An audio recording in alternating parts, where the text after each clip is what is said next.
got 25 minutes. We gotta go.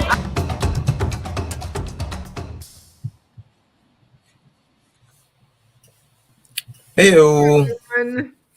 Happy hump day, guys. Happy hump day. It's Wednesday. Say that, nation. Wednesday. Really excited to see everybody. If this is the first time that you're joining us, we just want to say welcome. We're happy to have you here. If you're trying to figure out what is this all about, here at Save That Channel, we are unapologetic about talking about the ugly come up of entrepreneurship and small business owners, right? So we all know those people who start off having nothing, massive success, but what happens in the middle? What happens during that ugly come up? And that is what we are unapologetic about talking about. We're here for all of that. And so what we are excited to be doing this season is we've been going to other content creators, other big idea pushers, and getting some insight from them to share with you guys, for us to learn, for you to learn, so that way we're all learning together as a community. Yeah. And today, guys, we have a really exciting question, so let's jump into that one. Is going from broke to abundant truly possible? Dun, dun, dun. So the abundant speaker in me wants to say, yes, it's definitely possible. I think people are just looking for a roadmap and they're trying to figure out how. And the more and more we talk to people, we interview people, the more thought-provoking people we bring on, you know, whether it's through other YouTube channels and podcasters and things like that, I feel like the answer keeps coming down to mindset. Yeah, definitely. I think it's a question of just recognizing what you, the blessings you have in your life from that perspective first. I joke with a friend of mine that he was telling me about a family member he has back home, and how the assumption is the fact that we live here in America, that we're all rich, so he should send him money. But he's here and he's thinking, he's not doing that well. But it's all a question of perspective, because relative to where his family member is right now, we are doing much better. Nicer cell phones, clothes, the amount of money we spend or have access to here, education. Just very different medicine. I mean, they're very different levels to, how you can look at abundance. So I agree with you, Janelle. I definitely think it's all about your mindset and how you view the life you're living. So I guess since we sort of agree in that sense, I think it would be good to hear from who's going to kind of share with us a little bit more about what that looks like. Yeah. It's a good one. We already saw the timing of it, which means it's going to be chock full of information. So absolutely, I'm excited to hear. All right, let's jump into it. Now can relate to that moment of maybe hearing you speak and hearing your content online, or hearing an Alex Hormozi or whatever, hearing Gary Vaynerchuk, whoever it might be, talk about starting that business, pursuing that side hustle. But there's this psychological barrier to overcome, which most of us can't overcome. We call it fear. We say, that I'm waiting for the perfect time. I don't have the confidence. If you zoom in on that, now you've started this new journey in your life where you're creating content and you're advising people on how they can pursue the paths that you've pursued it yourself. What have you come to learn about what holds us back in that moment, and the maybe the falseness of the stories we tell ourselves? You described it as being a scaredy cat. Yeah. At least for myself, what I'll say is, daughter of immigrants, who thought that what I had achieved was the pinnacle, people that I love more than anybody in the world. And maybe that's similar for a lot of people listening. The people who love you, they want what's best for them, typically, which is that you're safe, you're secure, everything's okay. They don't really want what's quote unquote best for you, because that's actually the scary thing. Real growth happens when you take huge risks and you potentially fail and you realize that you're not going to die. And so I realized that my loved ones were some of the reasons that were actually holding me back. Super supportive, but they were always saying things like, is the grass always greener, Codie? What about this next thing? Is that really going to make you happy? Are you sure it's not you? Is it them? And in some cases, they're right. I just have that ridiculous urge to keep growing and doing more. But that made me jump from 5 finance companies in like 10 years or something like that, because I thought it was the individual company. And I didn't realize, don't know. I'm just like unemployable. I want to work for myself. I'm not going to be great at being somebody else's employee. But it was the stories that I heard again and again from my family because they wanted to keep me safe. Very kind, but not right for me. Why do you think most people don't ever reach financial freedom in their lives? Do you think it's a psychology thing, a mindset thing? Obviously, let's take, the very practical elements out of the equation. So, severe hardship, poverty, all of those kinds of things. Yeah. But people that are in that sort of middle layer that are comfortable, why do they never, some of those people never really reach a point of financial freedom? I think humans defer to the paths they've seen before them. I think so often we follow in our father's or our mother's footsteps.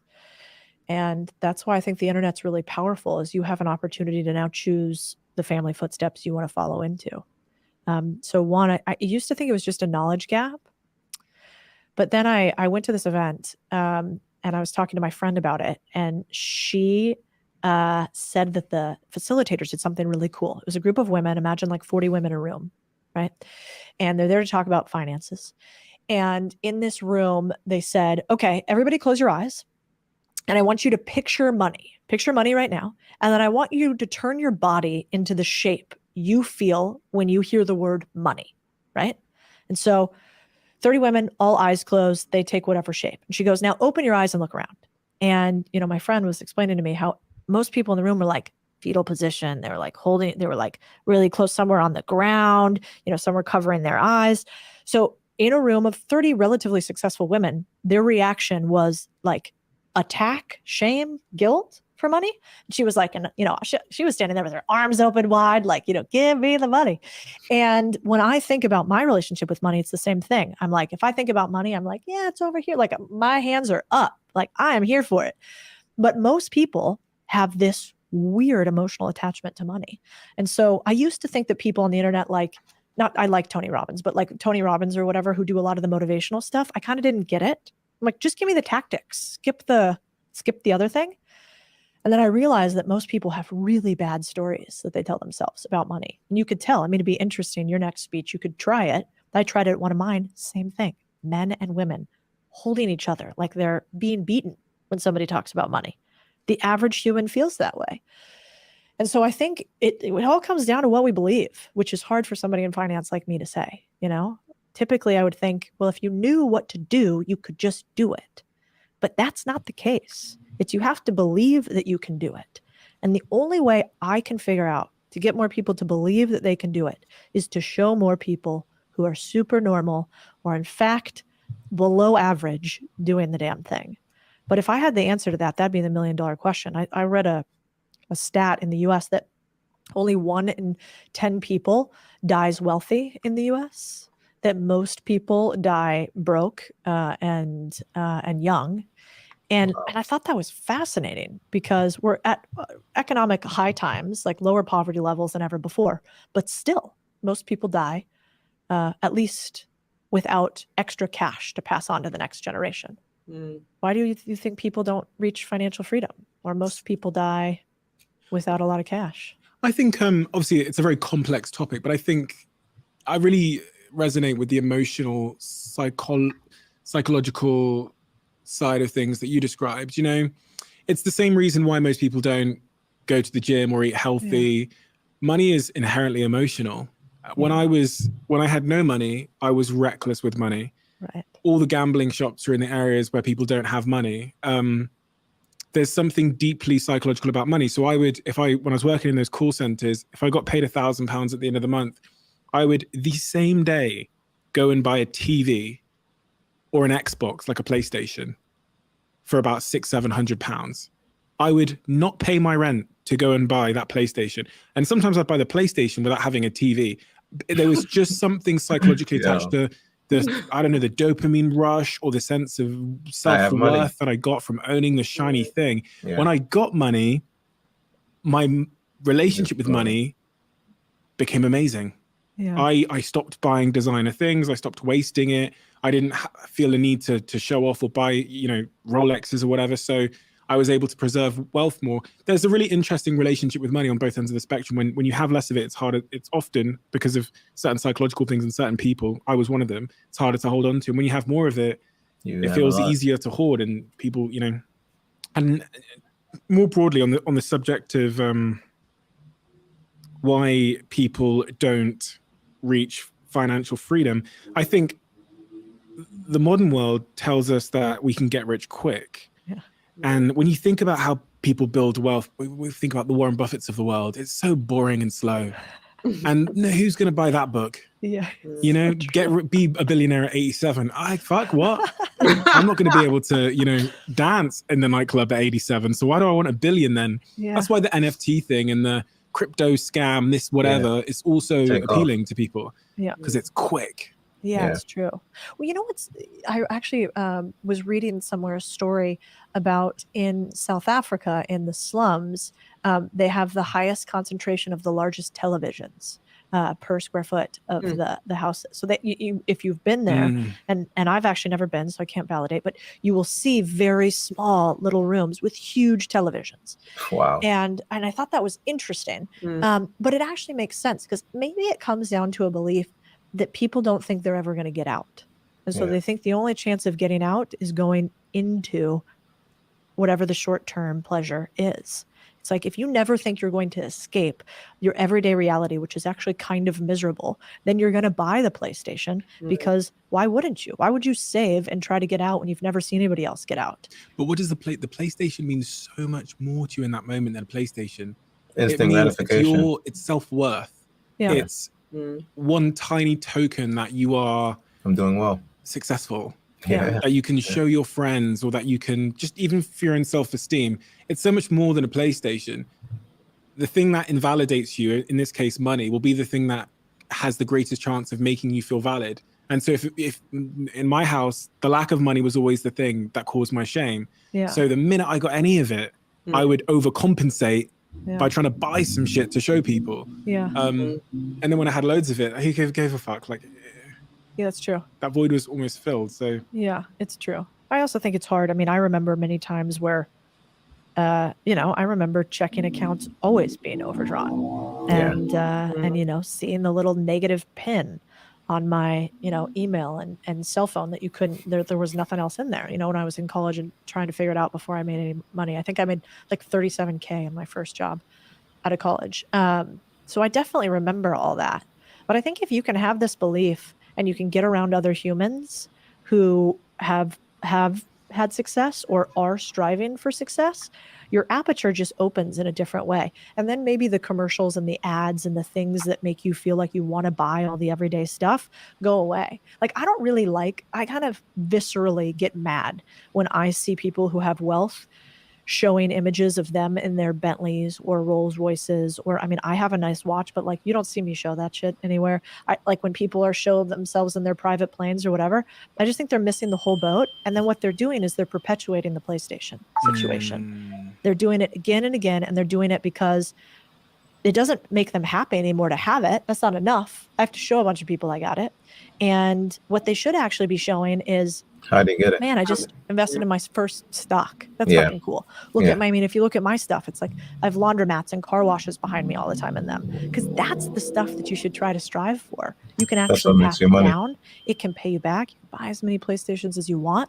But I think, to your point, the other thing is, we are all, you know, have you ever felt when you're around other people and they're sort of negative, or they want to talk about people the whole time, and like how that energy feels? That's like, it's draining, right? Even if you kind of get caught up in it, it's fun for a second. At the end, you're like, fuck, I feel kind of gross for having that combo. I think it's the same with ads and stuff that we take into us. And so they're basically creating our stories for us in social media by showing all this fancy stuff. And then we start to have this mimetic desire, this external desire and belief that we want it, that we need it, but we don't. We're just becoming a replica of the people that we're surrounding ourselves with, which are now social media. Yeah. Okay, I thought now would be a good time. No, agreed. Because we're like halfway through. Yeah. Guys, let us hear in the comments what you guys are taking away from this. Yeah, so, number one, she started off with, Our loved ones are the ones that want what's best for them, not what's Yeah. best for you. And what's best And- for them is that you are safe and you're not taking any risks. So I thought that was interesting that that's how she started off. I think we all need a reminder of that. I know me and you both have had people in our lives who have done stuff like that, right? Like just trying to especially when you're building a business that it requires you to connect with people, to talk to them about what you're doing. And so, yeah. And then the next one that stood out, the next nugget that stood out for me is that most people are weird about money. And that ultimately, like, just acknowledging that for many people, people have an emotional reaction to money. Well, you remember the God, Money, and Me course we did? Mm-hmm. It made me think of that. Like when we, Janelle and I did this course, and they essentially just take you through, I guess, some money truths to kind of gauge where you are compared to, what the reality of it is. And it was very interesting. You really find that it's more of an emotional thing as opposed to just a knowledge gap. There's like a real emotional blockage or poor relationship when it comes to money, which is really the thing keeping you away from having it. Yes, I love that course. And so if anybody gets the book or is able to do the course, highly recommend it. And we'll look into that and put that out there for you guys. Yeah. 1 in 10 die wealthy Poor. in the United States. Wealthy, sorry, yeah. Right, 9 out of 10 die poor, right? Yeah. And the final bit that she just brought up is just being around people who have what you want, because then you kind of see how they think about money, and that kind of like rubs off on you. So, well, the point she brought up about how depending on who you're following, these people may just be showing you the things they have, but not really trying to get you there as well. If they're not kind of just teaching you. So I was mentioning, you become a product essentially. They're going to get you to buy things to try and emulate what they have, but it's not taking care of the financial needs you have to be able to really afford those things. And that relates to a lot of the other things that we've been talking about recently when it comes to the American debt and those other things. They're not talking about that aspect here, but yeah. That's a part of it. So people, be sure to hang around real mentors who actually have what you want. Don't just follow the people on social media. Yeah. To the T. You want to make sure that foster relationships with people that in your community. Absolutely. All right. All right, let's get back to the second half, guys. Let us know what you guys are thinking. Yes, in the comments, let us know. Even growing up, there's no laundry mats and 50 cents videos. Yeah, that's what I mean. Should be. It's all sports cars and mansions and stuff. So that was my North Star as a young black man. It was like, how do I get a mansion and a sports car? And in the first page of my diary at 18 years old, it says 4 things I want to achieve before I'm 25. Bear in mind, I was shoplifting pizzas at the time, and I was a university dropout, not speaking to my parents, with 2 CCJs, which is like when the court is coming for you for debts. I wrote, a Range Rover Sport will be my first car. Didn't have a driving license until I was 23.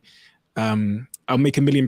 I work on my body image again because I'm a very small kid, and I'll get a girlfriend. Those were my 4 goals in life, and they were totally influenced by the outside world. That's why my book is called Happy Sexy Millionaire, because I thought if I became a sexy millionaire, then I would become everything I needed to be. And I was so wrong. I mean, I don't regret the decisions I made, because you can't really in hindsight, but I wish I had better influences, to say the least. Yeah. I mean, I think that's why content's so important. I think about Warren Buffett's annual shareholders meeting, right? Which you can go and attend if you own stock, and you don't have to own much of it. And I think, people made fun of me when I started creating content online, because they were like, oh, big, successful private equity person, now you're taking your own money. And if you really had companies that made $80 million in revenue, that means you're worth a couple $100 million bucks. And if that's the case, why would you be making Instagrams and TikToks? And that doesn't make much sense, right? And my reaction at the time was, I think we should make it just as entertaining talking about stuff that makes us money as we do stuff that costs us money. I think probably that'd be good. Mm-hmm. And if we could do that, that'd be a worthy mission. And also it'd be fun to try to do it. I don't know if we could do it, but maybe the next rap videos. I mean, my favorite deals to break down are the celebrity deals, because they're fascinating. Like The Rock. Have you ever looked at The Rock's content from a product perspective? Brilliant. So The Rock, if you look at his content, so let's just talk Instagram. If you go to The Rock's Instagram, I want you to count how many pieces of content he has that have product placement in them of companies he owns. And the answer like is 5 or close 6. to 80%. So Yeah. almost every single post The Rock Yep. does is an ad. But what do we really see? We see sexy tequila. We see abs. We see him with his beautiful wife. Like, we see these other things, but we don't realize that every single one of them is an ad. Mm. And so what if we could flip that around? Like, wouldn't it be cool if The Rock talked about the deals he did too and how he did that? Now, he goes back and he talks about how he stole Snickers bars, similar to you with pizza. But I think even for celebrities, they don't want to talk about the deals that they did. They just want to talk about all the money that they have. It almost seems like faux pas somehow to Yeah. talk about the deals and how good at deal making they are. Like Reese Witherspoon, billionaire now. Why? Because Reese Witherspoon, little sweet Susie Sunshine in Pink, basically took a book club and said to authors, I'll give you part of my platform for you to talk about your book because I'm lovely. It's free. You're going to sell a bunch of books. It's tiny, insignificant detail. I'd like the future rights to turn your book into a movie, and I'll pay you some sum, or I'll have a right of first refusal, aka I get the right to buy it before anybody else, and I'll pay you then for it. The author goes, amazing, Reese, of course, perfect. They come on, Reese basically A/B tests, so tests out which books do best, and depending on which books do best, Reese buys their movie rights and makes movies that create, tens of millions or hundreds of millions of dollars in revenue. But Wow. Reese doesn't tell that story. Reese tells the Susie Sunshine story of her selling the books. I think the other story is more interesting and more people could learn from it. Mm.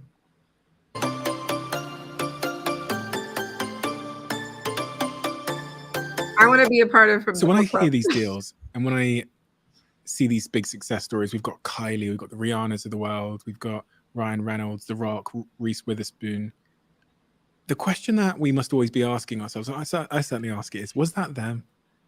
Or did they just have a great advisor, a financial advisor that came along at some point and went, by the way, you do it like this and you'll make fucking shitloads. Yeah.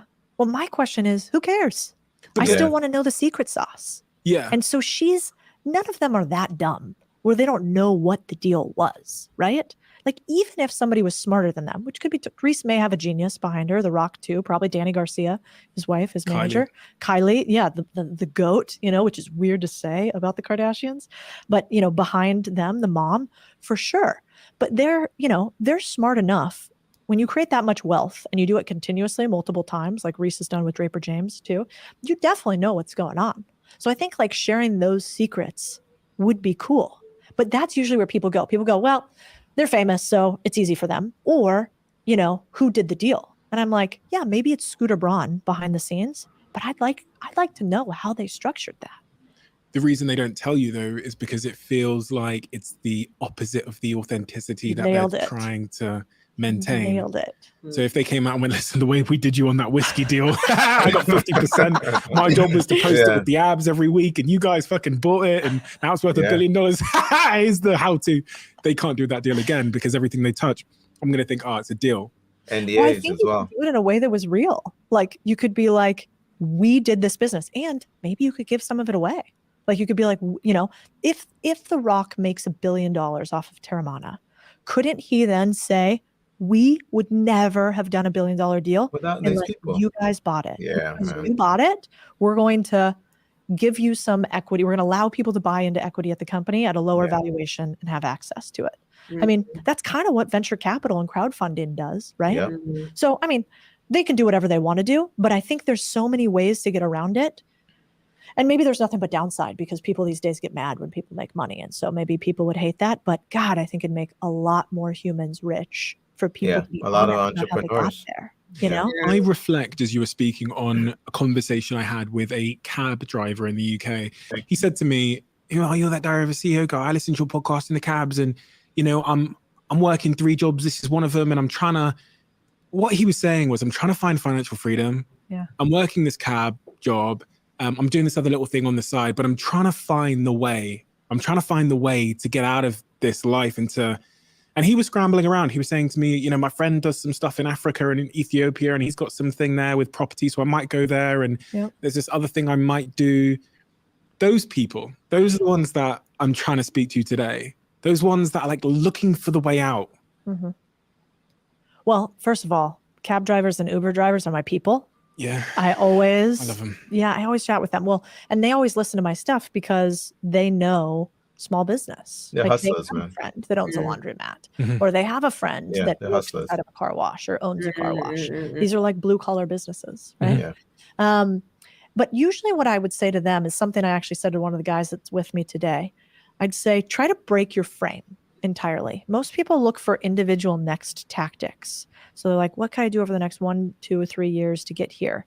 One thing I think is really helpful to do is say, okay, you have a 3-year goal, break the frame. How could you achieve that goal in 6 months? What would be something so different, so out of the box, so big that the goal that was going to take you 3 to 6 years is now going to take you 6 months? And I want you to spend some time on that. Spend a week, spend a weekend deeply thinking about that idea. Because what you're going to do is you're going to come up with ideas for the person that could be the impetus for your financial freedom, or for the business risk that's super smart, but you haven't been wanting to take it. And I think most people, they wade in the shallows of life, and you cannot have massive change by going shallow. And so I like to say, when people want an answer, I like to ask them a question, because I think they know. I think they know deep down inside, but they get scared just like I did. And so they wait years to do the thing that they knew they should have done earlier. Yeah. And I don't think you need a guru or a podcast to tell you that. I think you've got to break your frame and say, I'm super capable. If I was going to do this crazy thing in 6 months, if anything was possible, if I really believed in myself, what could I do? Who could I go to that could make an unfair advantage for me? And I do think that book, Who Not How, people usually read it as leaders because it's a lot about hiring, but I think it's actually about life. And I think usually your answer to freedom is a who, not a how. Because often for hustlers and people who are going to work hard, you know 1 or 2 people who are very wealthy or who run big businesses. There are a few people in your ecosystem that you could go to and become their hustler for them. And that can lead to fantastic financial reward, because most people are not relentless in the pursuit of the things that they want. If you can be relentless, you can accomplish way more than the average person. If you love the Diary of a CEO brand and you watch this channel, please do me a huge favor. Become part of the 15. You know what that makes me guys, definitely make sure you go and subscribe. He has amazing content. Yeah, amazing content. You can go to our community tab on our page and you'll find him and some other thought leaders that we follow. Go ahead. And watch that whole interview, because that was just a bit, like, we've already played another bit, but this is like another bit that it makes you realize there's a lot in that interview. So go watch the whole thing. Absolutely. So one thing I would definitely say that I think they pointed out, and this is something that's so funny, it just came to me. One of the things I know I've recognized is the idea of success. One of the things that I think keeps us from going after it is the perception that it's going to take a lot of work to do it. Like, I remember when I used to think of what it used to Janelle and I did network marketing, or do network marketing. And one of the aspects of that is just building teams, which is having to communicate with multiple people at different points throughout the days, doing presentations, showing the idea, all these other things. And I remember at one point, I think something in me just thought to myself, to get to these higher ranks, to earn the money that I'm trying to earn, I'm going to have to do so much work to really make this thing happen. And I didn't know if I really wanted to do that level of work. It required traveling to different countries and, speaking in front of like, when you start to grasp, or even for anyone who wants to be like an influencer, it's like, I think when you see the level of work, or you think you understand the level of work this person needs to do to have that level of success, it keeps you from actually even going after it. Like, what if you actually could do it? Like, what if, right? Like, what if it wasn't the lift that you thought it was? Yeah. Like, to your point, you were like, that's so much work because it felt burdensome. But what if it didn't feel burdensome? What if you actually enjoyed it? What if it was like a lot of fun? Or what if it actually wasn't as hard? Maybe at the top it wasn't as challenging, but I thought it was. And so you know what I mean? Like, in your mind, it's like, it's going to, like, think about it. They talked about, it's like going to the gym. It seems like such a daunting thing to get up and go do. Every day. You're like, what? Every day? but the people who look the certain way, they you know, they have a certain lifestyle. If it's not the gym, it's the yoga. It's just something consistent. You know what I mean? Every single day, running. Marcus said he used to talk about doing push-ups every single day. You know, he did a set number of push-ups, and the guy was, I think, in his late 50s or 60s. You know, still doing push-ups. So it's definitely about that consistency. And falling in love with the process. I think we've talked about that. We've heard that being said. The journey. Yeah, falling in love with the journey. It's not like just the constant trying to get to the place. It's about who you become along the way. Like all those things 100% ring true. You know, something she said earlier is when she said, when she mentioned, you're not gonna die. I actually love that, because I'm like, even as, I mean, guys, we had to do presentations in front of a variety of groups of people. And Janelle, I would say you were definitely accustomed to speaking in front of people with what you have to do for work, right? You know, even with me with real estate, I didn't do it for large groups of people, right? And so I just remember some of the worst presentations we ever did, you know, what that looked like, but having to get back up there and do it again over and over again, it really builds something up inside of you. It may seem boring, but yeah, if you love the journey, then you got to go for it. Yeah. So guys, this is actually the last episode for this season, but definitely make sure that you guys check out our Monday rundowns. We're still going to have those coming out, but we're going to be back in September with our lives in Wednesday. So definitely make sure that if you love the content for today, go back and check out last week's episode. Like Janelle said, it was actually a little bit earlier, and I think in that overall conversation, where she was sharing some other insight on, you know, just the habits that these millionaires actually use to kind of create the lifestyles that they have. And until we see you guys next or in a month, as always, remember, you deserve the good life. Say that. All right, guys. Have a great month. Peace.